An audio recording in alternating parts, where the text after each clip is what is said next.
1, go. Hello, Bruins fans, and welcome to episode 64 of Bruins Beat, brought to you by CLNS Radio. I'm Mike with Joe and Jason, as always, and I just want to say that this show is being sponsored by Blue Apron. Blue Apron is the #1 fresh ingredient and recipe delivery service in the country. Blue Apron's mission is to make incredibly home cooking accessible to everyone, and it achieves this by supporting a more sustainable food system, setting the highest standards for ingredients, and building a community of home chefs. Blue Apron has established this partnership with over 150 local farms, fisheries, and ranchers across the United States. Other things that Blue Apron do is that it's affordable. For less than $10 per person per meal, Blue Apron delivers seasonal recipes with pre-portioned ingredients to make delicious home-cooked meals. They have a variety of options to choose from. It's flexible, easy, and guaranteed. If you check out this week's menu, and you can get your first 3 meals free with free shipping by going to blueapron.com/BruinsBeat. You will love how good it feels and tastes to create incredible home-cooked meals with Blue Apron, so don't wait. That's blueapron.com/BruinsBeat. Blue Apron, a better way to cook. And guys, I don't mean to discredit Blue Apron because Blue Apron is great, but finally, it's the 3rd week in a row that Blue Apron is not the best part of the show. And that's no knock on Blue Apron. That was a knock. That was a knock on the Boston Bruins play all season up until this 3rd week in. And guys, we have a hockey season, and I know it took until February to have one, but we have one now. We have one. It's beautiful to watch, like you just said, Joe. Beautiful. Every goal they're scoring is like a highlight reel goal. Oh God! Like, I don't even know when's the last time they scored that was a garbage goal. It's natural. It's beautiful. It should be hung up in a museum. It's gorgeous. That Marchand goal tonight, man. Just it shows the way that the Bruins have played. That Riley Nash goal, the way that shot, the David Backes goal. I mean, you're right. I can't think of a garbage goal in this game alone. Oh, run and gun. It's called the Cassidy run and gun. And the defenseman too. I mean, it's a huge difference. Everybody. It's amazing, even though I think Colin Miller got screwed tonight. But anyway. We'll get into that. I want to discuss that for sure. We'll definitely get into that a little bit. But, I mean, you look at this team now, and they're clicking on all cylinders. I mean, every line's producing, like Jason just said, the defense are getting involved. I mean, and you just look at when they interviewed the players on the team.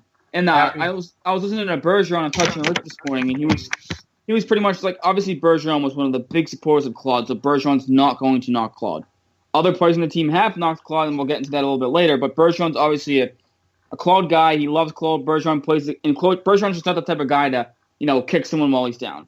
But Bergeron was just saying the team's just looser. It just feels like it's like a different environment in the locker room, different environment with the team. Even Backes said it tonight in his interview. I heard it on the radio when I was driving home from work before the game started. They were saying Backes just like, it's different vibe. It's more loose. Ever since Bruce Cassidy came in, we're just out there playing. I mean, you have Torrey Krug on with Zolak and Bertrand talking about how, they're not afraid to make mistakes anymore, and they're just out there playing their game, and you're seeing it. And I think this is the big turnaround. And I keep on reiterating this because some Bruins, like the Claudists that love Claude and will be like, he's the best coach ever. I'm not saying he was a bad coach. It was just time to move on, and it was time for a new system. And I've been asking for this for 3 years, so hell yeah, I'm excited to watch this team play now. And I haven't been excited to watch this team play all season long this year. And you guys both know that. And these last 8 games that they've played has been the most exciting 2.5 weeks of hockey that we've seen all season long. Even that loss against Anaheim was still exciting. Well, what we don't talk about losses anymore, gentlemen. We talk about wins, and there's been a load of them. 7 out of 8. 7 out of 8. Are you kidding me? And like Tuukka's playing well, even though it's amazing. I actually had some clowns come out of the woodwork when they lost to Anaheim and blamed it on Tuukka, and I'm like, oh my God. So what? The guy has one bad game. He's played how many good games in this last run? Are you kidding me? Like even Dobie's winning. I mean, nothing's going wrong right now, which kind of scares me because nothing's going wrong. Everything's going right. As bad as everything went the last 2.5 years, everything's going that great. But it's not like they haven't had any fight back. Like they beat San Jose in overtime. They did lose to the Ducks. The Kings game was fought until the very end. The Bruins didn't play particularly well against the Kings, and they had to grind out that win. The past few games they're playing Dallas and Phoenix, Arizona now, I guess. But these are the teams that you have to beat. You know what I mean? And these were the teams they weren't beating earlier on. So it's great that they're actually doing what they were supposed to be doing. Do you remember how many games we talked about how the Bruins lost that they should have won? Mm-hmm. Now they're winning the games they should win and being competitive in the games that they shouldn't be. Like stealing games against the Kings, against the Sharks. They're stealing games that they weren't stealing before. And that's why the Bruins are on this run. And I think it's just so much different watching this team. It's like beautiful. Night and day. And like you said, it's beautiful. It's great to watch. We're excited. We have a hockey season now. Now you have articles being written by Joe Haggerty and other people saying the Bruins are making the playoffs. And we were on this show before the bye week talking about how much in the dumps we were down in because there was going to be another year of no playoff hockey. And look, I'm not saying they're definitely going to make it. Like some people might say they're definitely going to make it. I'm not going there just yet. We've seen what happened the past 2 years with this team, maybe with the new coach. It's different, but they've been inspiring and they've been great to watch. And Bruce Cassidy is doing everything he can to get the Bruins in the right spot. And I would love to see this team in the playoffs. I really would. I hope they do make it. Before I was rooting for them to lose and not make the playoffs so that way Julian would be fired and there would be big changes. But now I want them to get in. And look, I know they're not going to beat Washington or anything like that. But if they play the teams within their division, they can go on a mini run and it would be great. Get these young guys some experience in playoff hockey. Get people around the city talking about the Bruins hockey again, and go from there. That's what Bruins should be. That's what the Bruins fans should want: is getting the playoff hockey, seeing how far this team can go, and letting the young guys experience the playoffs. Gentlemen, I got one hashtag for you: Cassidy forever. Oh, Joe! Last week my Wi-Fi was crapping the bed on me, so I couldn't. I'm actually kind of mad at you. Why? Because that hashtag is spreading like wildfire, and you didn't trademark it. Is it really spreading? I know I've been following on my tweet deck, but yeah, I know we should have printed. We should have some Bruins Beat T-shirts. Really? Because you were the first person I think that at least that I saw. I don't know if someone else took it before you. I'm sorry. I apologize, but you were the first person I saw do Cassidy Forever, and now I'm seeing people actually use the Cassidy Forever hashtag, and we should have made T-shirts or something. We should have. You know what's funny? The other hashtag came out with Bruins Bag. The Bruins Bag has been retired, and I actually have been offered to buy it from me. A guy just loves pop culture, Bruins pop culture, and he wants me to autograph it. So the Bruins Bag will be sold. The charity will be called the Joe Gill Charity, and it will be reporting to my wallet. So I want to thank everybody for supporting the Bruins Bag. But now it's Cassidy Forever. My new hashtag is Loose with Bruce, because that's how it is. So we should trademark that one too. I can come up with hashtags all day, but I don't think you guys have even heard me this excited all year either. Since I've been on the show, this is the most excited I've been this last 3 weeks that I've honestly been, prior to you guys knowing me, since they lost to Montreal in the playoffs. This has been finally good hockey. They're finishing the season, as knock on wood right now, strong and not crap in the pants. So no dumpster fire in sight, boys. Let's just live it up. I don't know how you can't live it up. This has been excellent. It's been absolutely excellent. It's beautiful. No, it's definitely been impressive to watch.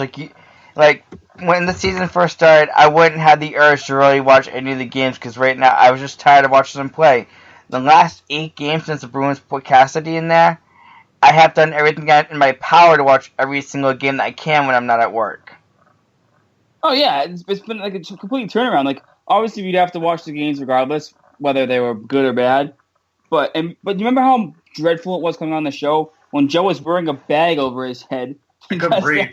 That's how bad. Those shopping fumes. That's how bad the Bruins are playing. But you just look at it, right? The Kings game, they grind out a win. They were talking about how the Bruins don't play defense anymore. It's run and gun, which it is still kind of run and gun. But they shut down the Kings to only let them get 1 goal. And then against the Stars, right? They're up 2-0. They blow a 2-0 lead. It's 2-2. And what do the Bruins do? They step on their throat and get 2 more goals right back in a span of 45 seconds to put the game out of reach. Gentlemen, give me your opinion. That LA game, if they had Claude as their head coach, they lose. Oh, in a heartbeat. And then that Dallas game when they get tied up 2-2, they fold and they lose again.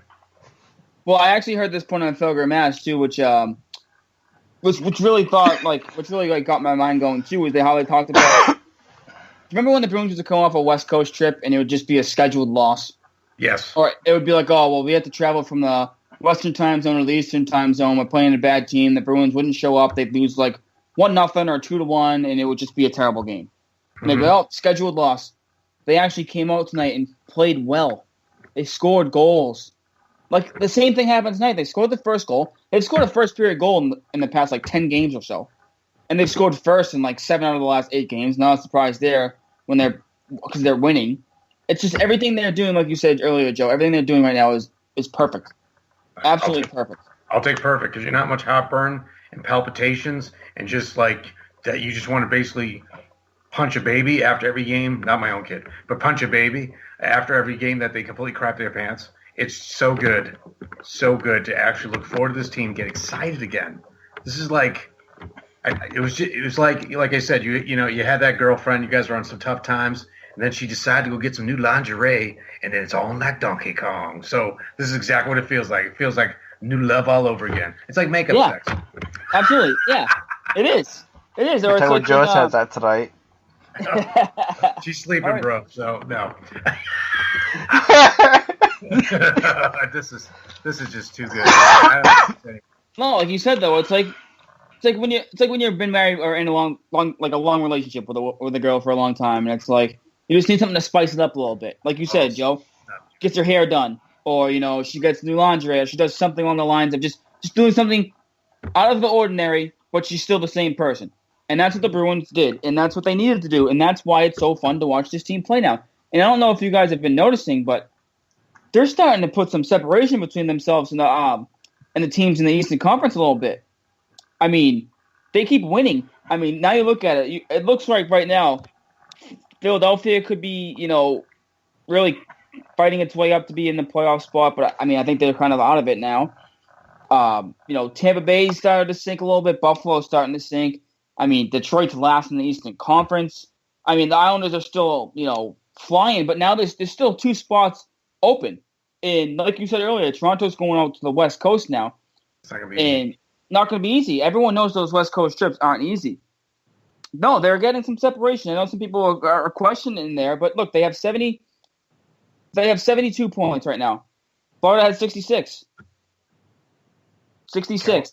They're making a little bit of separation here. And I'm not saying they're definitely going to. I'm not saying they're definitely going to make the playoffs, but remember how congested this Eastern Conference was when the Bruins had their bye week? Mm-hmm. They were right around hovering around points with Buffalo, Tampa, and Philly, and now with this winning streak, they're pulling themselves away from the middle of the pack there. That's what I mean by a little bit of separation. Yeah, they got a little bit of separation, but the big thing is that they are getting regulation wins, which is the tiebreaker. So that is huge because they have that tiebreaker over Ottawa, and they also have it, I think, over the Islanders, and they also have it over Toronto. So they got to keep winning in regulation.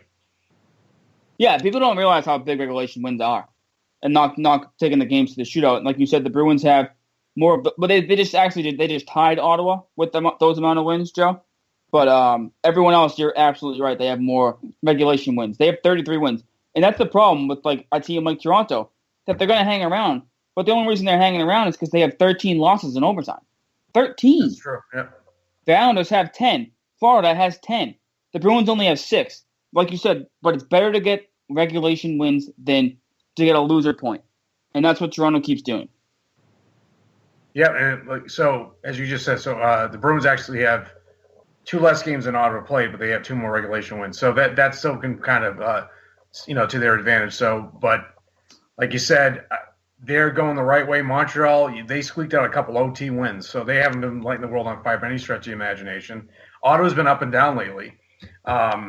And like you said, there's 2 spots up for grabs rather than we thought maybe just 1 for them. Now, I mean, honestly, more than 1. There's 3 if you think about first, second, and a wild card.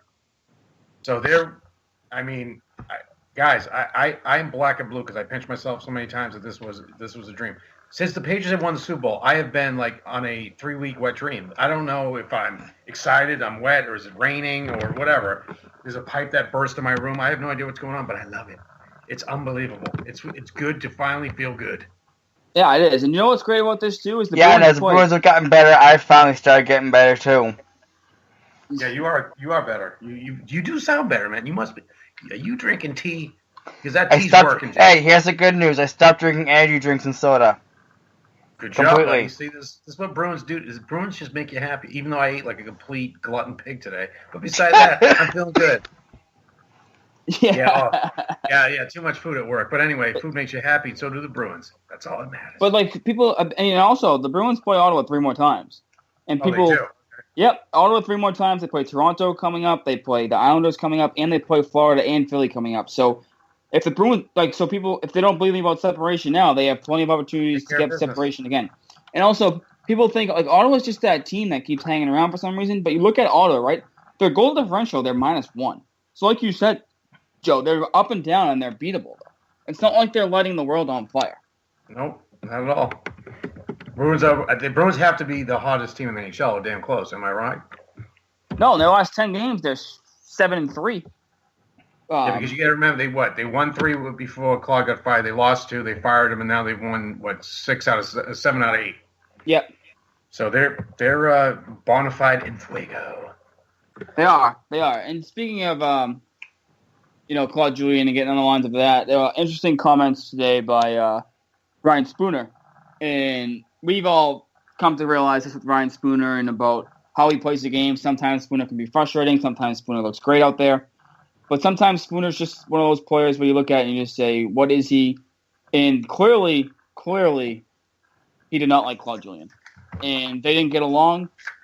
If you didn't hear his comment, he pretty much said something on the lines, I'm paraphrasing here. I don't think Claude liked me as a player. He seemed to not like me as a player or as a person. I didn't really play that much. That's it. I mean, pretty clear that Ryan Spooner pretty whiny and pretty cheap to go after the coach after he's fired. What, do you see that from Jimmy Murphy? No, I'm not even gonna say I saw that from Jimmy Murphy. I agree with Jimmy Murphy if he says that. It was a comment that didn't need to be made on Spooner's part. It reminded me of Kokochev. Kokochev? Yeah, I remember we talked about Kokochev and how bad that was too, and I actually do remember that, Jason, and I was kind of with you on that I think it was whiny, but I think Spooner was just answering the question, and I can see how it comes off as whiny, I really can, but at the same time, he pretty much said what we all thought. Yep.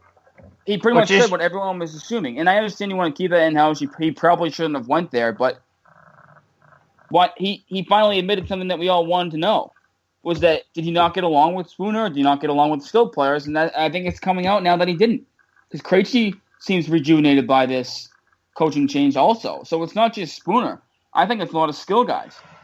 I think Claude lost the lineup a bit. Yep, I totally agree. He lost the younger guys. There's no doubt. You know what's funny? I actually saw a stat. Maybe you guys saw it, that Cassidy is playing the younger kids less than Claude was. There's a stat that said McQuaid, Miller, Hayes, I want to say, is playing more under Cassidy than they did under Claude. And then like Miller and I think Miller and Krug and a couple other guys are playing less. Marginally less, but still. So that's kind of Krug right now, since Cassidy took over, has 8 points. Guys, Cassidy I don't know what he's doing. He must have him drinking some kind of crazy juice because it's just unbelievable. The turnaround. McQuaid has 4 on a goal and 3 assists. The 2 Millers have 3 and 2 points.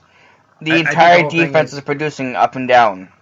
He decided to open it up, let them play, and don't be afraid to make a mistake.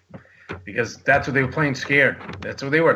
Most of them playing scared. The veterans knew Claude, know what they could get away with, what have you. The kids were terrified that they screw up and get benched and put up on the upper level, which was absolutely happening. Cassie's letting them make mistakes, and you know what? The mistakes aren't really beating them. So yeah, and you want to look at it too. I understand like you might be playing some of the young players a little bit less, but I mean, look up their lineup. I mean, they finally put Riley Nash in the 4th line, which I've been begging him to do all year, and he looks fine in a 4th line role, but when he's playing 3rd line minutes, he doesn't belong there. But you look at their lines, right? Krejci's playing with Pasechnik and Cehlarik.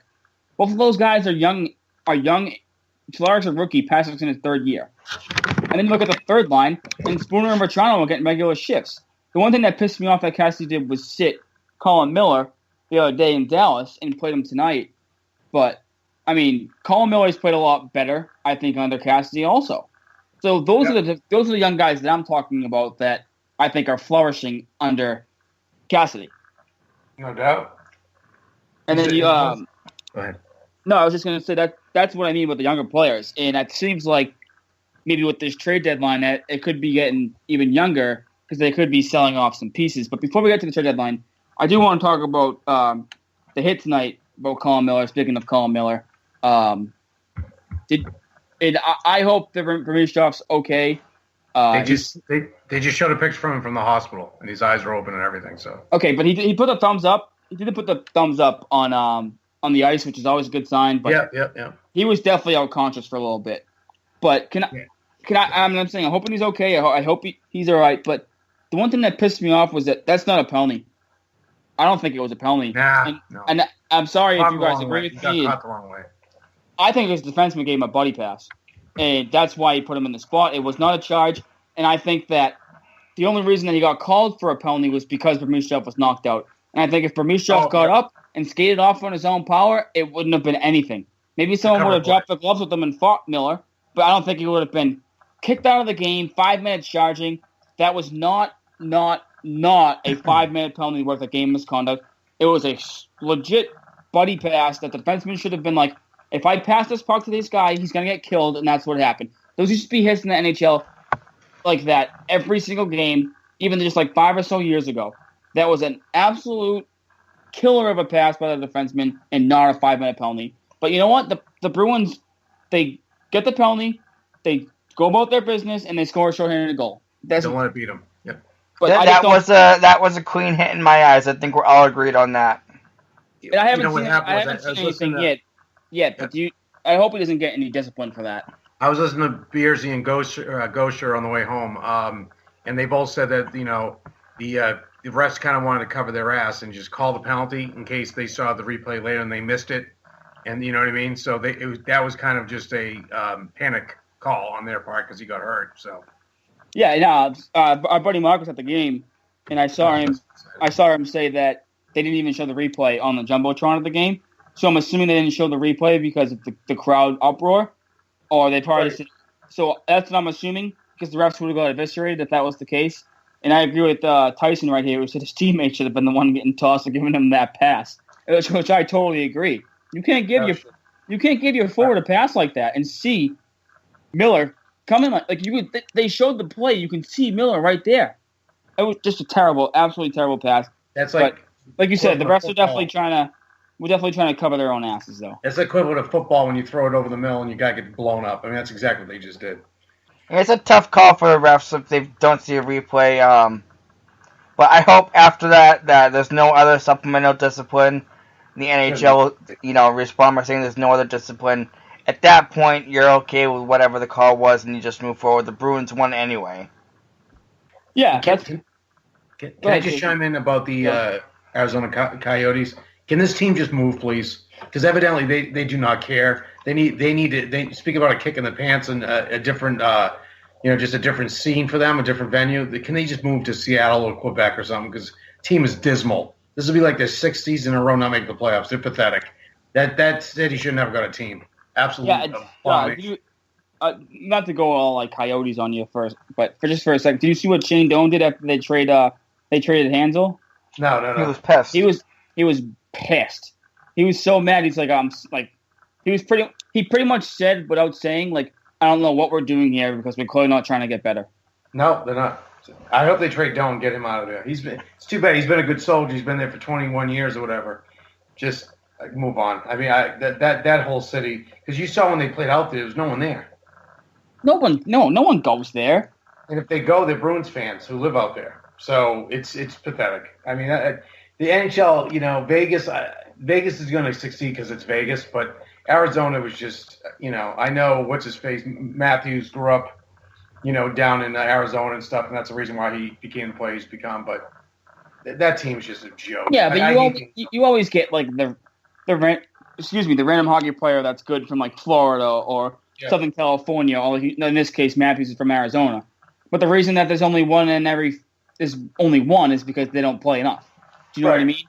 Like compared to like Massachusetts, Minnesota, Michigan, Wisconsin, where they're just players are filing out to make it to the NHL. But it's like, oh, Matthews is from Arizona. Wow, what a story. Or it's, Galtester is from Florida. Oh, what a story. But since Tkachuk is from a hockey family, and his dad grew up in Massachusetts, and he grew up in the St. Louis area, Matthew Tkachuk plays for Calgary, it's not talked about a lot because it's he grew up in a hockey market. You know what I mean? Yeah, it's garbage. Yeah, and it's like Pasternak. He grew up in Czech Republic. It's like, oh, okay, well, they used to play hockey out there, so it doesn't really matter. But when it's guys that play from those areas, but I agree with you that Coyotes should get the hell out of Arizona, and I think it's gonna happen too. Cause I heard they had a partnership with Arizona State to build like a complex, and they got like, yeah. So, like you said, they gotta get out of there. I hope they don't go to Portland. I heard Portland, Oregon could be a destination. Please no. You need to put in Seattle, Quebec City, please. I mean, enough. Yeah, seriously. Can we get to some hockey markets? Like we have Phoenix, we have Florida Panthers. Bad. Tampa's not bad. Florida's terrible. That's a bad and Carolina. Carolina's another one that sucks. Yeah, go back to Hartford. But anyway, sorry for that quick rant off. But let's get into some trade talks. Don Sweeney had a great interview before the game. But before we do that, I just want to say that this will be sponsored by SeatGeek. As the Bruins playoff push heats up, SeatGeek is the smartest, easiest way to get tickets to every game. With SeatGeek's seamless mobile experience, you can buy and sell tickets in just 2 taps. SeatGeek helps you find the best seats at the best prices, fully guaranteed. There's nothing like being in the stadium or the biggest place of the year, and SeatGeek will get you closer to the action for a great value. I have SeatGeek app on my phone, and it's by far the easiest way I've found to shop for tickets. I can be anywhere, and with a few taps, I can instantly find seats. I actually just used SeatGeek to buy tickets to a game recently with one of my buddies. SeatGeek is designed to make your ticket buying experience easier than ever. Best of all, listeners, you can get $20 rebate off their first SeatGeek purchase. To get your $20 rebate on tickets, download the SeatGeek app, go to the Settings tab, and click Add a Promo Code. Enter promo code Bruins Beat. SeatGeek will send you $20 after you've made your first ticket purchase. Download the SeatGeek app and enter promo code Bruins Beat today. So, guys, obviously the trade deadline is tomorrow at 3 o'clock. Trades are flying off the shelves right now. Obviously, the biggest deal being Kevin Shattenkirk going to Washington, which obviously makes the Washington Capitals even more of a Stanley Cup threat. But the one thing I hope the Bruins do, I didn't talk to you guys last week because obviously my Wi-Fi Jimmy Hayes. Messing up. Yes, I have Jimmy Hayes Wi-Fi. But I don't want the Bruins to make a move. I want them to stay pat. That's pretty much what Don Sweeney said today. He said there's been some chatter. Obviously, prices are high. They've been talking about doing just a hockey trade. But I want them to just stay pat. The team's gelling. The team's having fun. And I shouldn't say stand pat, because if someone offers you like a 4th-round pick for John Michael Lyles, or a Matt Bolesky at this point, who's not really in the lineup. I drive him to the airport. I'm talking about guys right now on their roster and the young players they have. I don't want Landeskog. I don't want any of these rental players. I mean, if you can get like you said, Jason, if you can get rid of Bolesky, if you can get rid of John Michael Lyles, even Jimmy Hayes, which I probably doubt you'll be able to do, I don't want them to do that. I don't want them to make a trade just to make a trade to make the playoffs and get better. I don't want this suitcase Stepniaks. I don't want the John Michael Lyles. I don't want the Andre Mazzaros or the Greg Zannins or the Mike Mottos. No. Brian Rolston, no. Just keep this team as it is. Let them keep growing.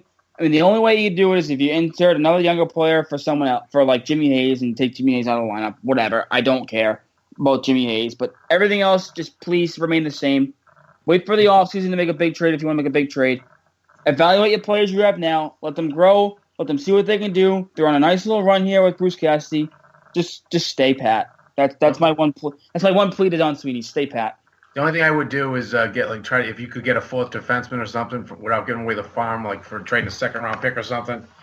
I would do that. I do. To your point, Mike, I do not want to get rid of any guy that's contributing. Jimmy Hayes, Bolesky, we will drive them there and probably leave them about 3 miles from the airport, and they'd have to walk. It would be like the Florida Panthers when he got fired. He had to get a taxi on his own in the middle of the street. No, you didn't hear that? No. When Florida fired their coach Gallant, they left him at the arena, and he had to touch it for himself and get a cab back. I mean, Have you guys, by any crazy chance, heard chatter about Chara to the Kings? I just saw this on my page to the Kings or the Blackhawks. I saw it. I don't think it's even close to even being like discussed. I think it was probably just speculation, but a team probably called and the Bruins probably told them no. To be honest, at this point, I'd want to keep Chara. Yes, agreed. And let him keep working with Carlo. Let him just keep doing what he's doing. His cap comes down next year. Defenseman. His cap comes down next year, and if you trade Chara, it's just going to make the locker room have a sour taste in their mouths, and it's just not a move they can do right now. In the offseason, maybe you can discuss it. Maybe you can get me on board, but right now, I don't want any part of trading Chara. They're going too well right now. Don't screw this up. Like, do not. But the thing is, I think Felger said the other day, I don't trust them. I don't trust them enough to know that they won't screw it up. So, like I said, just to your point, if they can get like a defenseman for like a pick, that's not going to disrupt the chemistry from the team. That's fine. But beyond that, I'd say the same thing, stand pat. I heard about Halak. Did you hear about that? I did hear about Halak. And the one thing, I mean, if you don't give up much to get Halak, I could see why it would be a good idea to give Rask some rest. Right. But, I mean, I'm not going to go crazy if they don't get him because for some reason I'm actually liking how Hudobin's been playing recently. And I've never thought I would say that. Yes, but, me neither. I mean, Halak's been, not Halak. Halak's been in the minors because he hasn't really been playing that much for the Islanders. So, I mean, and he has can't get playing time with the Islanders. There's something wrong. And he has a big cap hit too. I mean, I understand why the Bruins would I understand why the Bruins would call and make the call and see some interest, but I think Hudobin played pretty damn well against the Kings the other night, and I don't want the Bruins giving up much to get Halak. I mean, if you get him for like a 6th rounder, I wouldn't complain, but it's just I'm just happy with them staying pat right now. Well, I mean, if I would personally, if they could get Halak for like a 4th or 5th rounder, I'd do it. I don't trust Hudobin at all whatsoever. He caught lightning in a ball these last couple of games because the whole team's playing on cloud 9. But when they do come to reality, Tad, they're going to, unfortunately. Let's see what he does. I still don't trust him as far as I could throw him. And I have big muscles. I can throw people far. And I don't trust him. I don't trust him to make trades right now either. I'd rather them just kind of draft and develop. And that seems to be the play of what they're doing. And I'm fine with it. I don't want them to make any big trades. You see, you see all these other teams making trades, like Montreal getting Jordy Ben. Like, what the hell is that going to do for them? And you got Toronto got Brian Boyle was a pretty decent pickup for them. I think Boyle's a good leader in the locker room. Another great trade that I think is great is just that Alex Burrows is in Ottawa now. Oh, go see that clown. Which is absolutely unbelievable because the Bruins play the Ottawa. Oh, I can't wait to see it. He's getting punched in. Hey, just a little quick update that Panthers and it looks like the Canadiens are both going to go to OT again. So the Canadiens, if you guys have noticed, are playing exactly the Claude system. They can't score what they like. Hey, it's 0-0. Yeah, you can't win 0-0. You can't win 0-0, by the way. But they're playing his style, and they're the same results. I mean, they squeaked out 2 OT wins. I think, they're 2-2 under him or something like that? Yeah, that's correct. So, right now they can't score again against the Blue Jackets. Granted, they haven't let the Blue Jackets score, but I don't let them keep doing because you know what? We're going to catch up with them on regulation wins too. So they're not playing well. I think we could beat them in a series. I would love Montreal in a series. I've been trying to say to get Toronto. I mean, I've been trying to say this since Claude Julien went there. The Bruins. The confidence that the Bruins are playing with, I think that the Bruins can probably beat anybody if they're playing with that kind of effort at a maximum level. I wouldn't rule the Bruins out at the moment for anything. Not even the Capitals. I would. If they make the playoffs, is nuts. The Capitals are nuts. The Capitals are insane. But we've been known to see how they play in the playoffs in the past. See the playoffs. If they do go to the playoffs, we are all going to a game together. We're going to go to SeatGeek.com, get our tickets, and we're going to go to the game. So mark it down. Mark it down? We're going. So what do you think of the Shattenkirk trade? I thought it's a lot to give up. But the thing with Washington is they're in win-now mode. Yeah. So, but the thing is, if they don't sign him and you don't win the cup, was it really worth it? Do you know what I mean? Oh, yeah, for sure. So, I mean, I understand why the Capitals did it. I get it. Hindsight's always 20/20. But, I mean, I'm just happy the Bruins didn't do that because obviously there's been reports that Shattenkirk has turned down trades to like Tampa, three teams because he didn't want to sign an extension. I'm assuming he's not. He didn't. I mean, he didn't agree to an extension in Washington. But like I said, Washington is just trying to win it now. So I understand why they did it. But I'm glad the Bruins didn't, because if the Bruins are going to get him, I'd rather them sign him in free agency and not have to give up all the prospects. So he's a rental, right? He's not signed this year. After this year. No, he's a free agent. Okay, wow, that is a lot to give up. Holy crap! It's a first-round pick, a second-round pick, and a prospect. But to your point, like you said, if it's cup of bust for the Capitals right now. But they are one of the biggest choking dogs of all time in the playoffs. So we'll see what happens. When's the last time they made the finals? Didn't they make the finals against Detroit when they're in the West? I don't remember the last time that Washington made the finals. I don't remember either, because they had one of the best teams for so long, but they always find, like you said, they always find a way to choke it. Always, always, always. Because they have one of the biggest clowns of all time. I hate Ovi. God, I hate that guy. Yeah, I didn't know that you had. I didn't know you hated Ovi. Oh, well, oh yes, I do, very much so. No, I'm just saying I didn't know. Well, you know now. He sucks. I hate that guy. He's such a cheap shot ass whining dog. They went conference championship. So 97-98, that's when Detroit was still in the West. They lost to Detroit. Wow, huh? It's been that long? It has been a long time. It has been. But this is like a lot of these trades that are happening, they just don't seem significant. And a lot, like, Minnesota's doing, gave up first and second rounder for Hansel and, like, Ryan White. I mean, I just don't want the Blackhawks just got to do you back. But which I think is, that one's actually, I think, a pretty good trade. Oh, they traded and got him back? They got to do you back, yes. Oh, wow. They did, it happened during the Bruins game, so that's probably why maybe you didn't hear it. But yeah, they got to do it back, which I understand.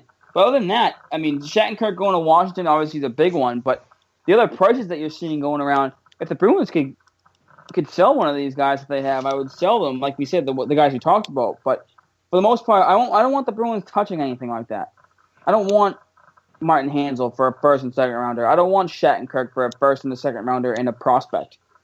I mean, well, I think they learned from last year when they gave away a lot for those two has-beens.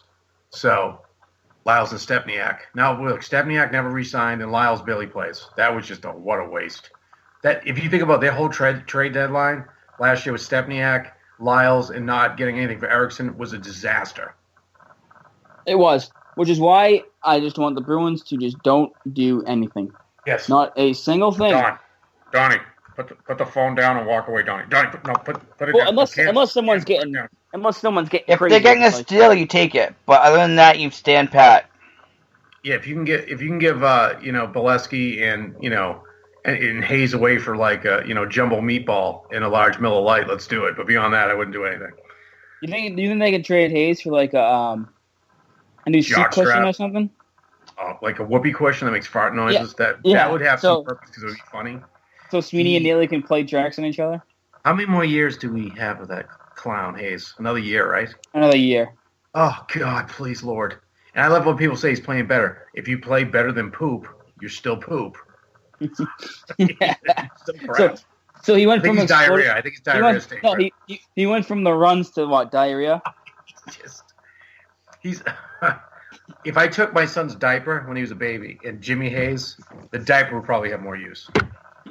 Used. He still sucks. Literally and figuratively. Oh, good Lord, guys! My God, just please, when you guys get old enough, you meet that girl.